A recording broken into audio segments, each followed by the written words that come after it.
தனது பக்தனுக்காக கோயிலை விட்டு அவர் பின்னே சென்ற பெருமாள் பற்றி உங்களுக்கு தெரியுமா? திருமழிசை ஆழ்வார் 108 திவ்ய தேசங்களில் 51வது திவ்ய தேசமான காஞ்சிபுரத்தில் உள்ள திருவெக்கா பெருமாளை காண வருகிறார். அங்கேயே ஆசிரமம் அமைத்து தங்கி பெருமாள் மீது பல பாசுரங்கள் பாடுகிறார். திருமழிசை ஆழ்வாரின் சீடரான கணிகண்ணன் மிகுந்த குருபக்தி கொண்டவன்.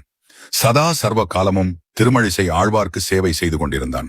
இவர்களை பற்றி அறிந்த காஞ்சி நாட்டு பல்லவ மன்னன் இறை அருள் பெற்ற ஆழ்வார் தன்னை புகழ்ந்து பாடினால் தனக்கு முதுமை வராது என்று நினைக்கிறான்.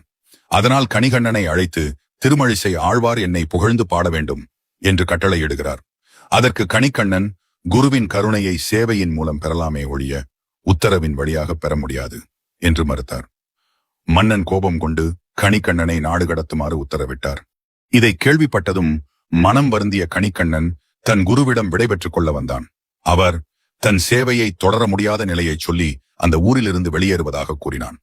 இதை கேட்ட திருமழிசை ஆழ்வார், வா, இருவரும் சென்று பெருமாளிடம் முறையிடுவோம் என்று சொல்லி கோயிலுக்கு சென்றார். அங்கு தன் மனக்குறையை வெளிப்படுமாறு ஆழ்வார் ஒரு பாசுரம் பாடினார். கணிகண்ணன் போகின்றான் காமரு பூங்கச்சி மணிவண்ணா, நீ கிடக்க வேண்டா. துணிவுடைய சென்னா புலவனும் போகின்றேன், நீயும் ஒன்றன் பைனாக பாய் சுருட்டிக்கொள். இதன் அர்த்தம், கணிகண்ணன் காஞ்சியை விட்டு போகின்றான். அவன் இல்லாத இடத்தில் எனக்கு என்ன வேலை? நானும் போகின்றேன். நாங்கள் இல்லாத இடத்தில் உனக்கும் வேலை இல்லை. எனவே நீ உன்னுடைய பாம்பு படுக்கையை சுருட்டி எங்களுடன் வந்துவிடு என பெருமாளிடம் கூறினார். என்ன ஆச்சரியம்! பெருமாளும் தன் பாம்பு படுக்கையை சுருட்டி கொண்டு நடந்தார். கணிகண்ணன் முன் செல்ல, திருமழிசை ஆழ்வார் பின் செல்ல, பெருமாள் அவர்கள் இருவரின் பின் சென்றார். இப்படியே சென்ற மூவரும் இரவு ஒரு இடத்தில் தங்குகிறார்கள்.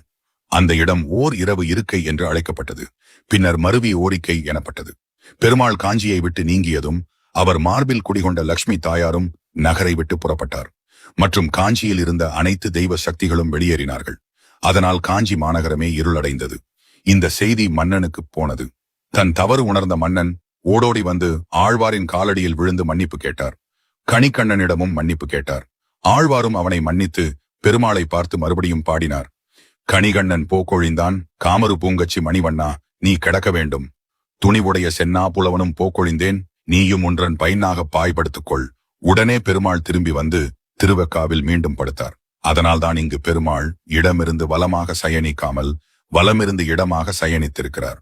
ஆழ்வார் சொன்னபடியே பெருமாள் செய்ததால் சொன்ன வண்ணம் செய்த பெருமாள் என அவருக்கு திருநாமம் ஏற்பட்டது.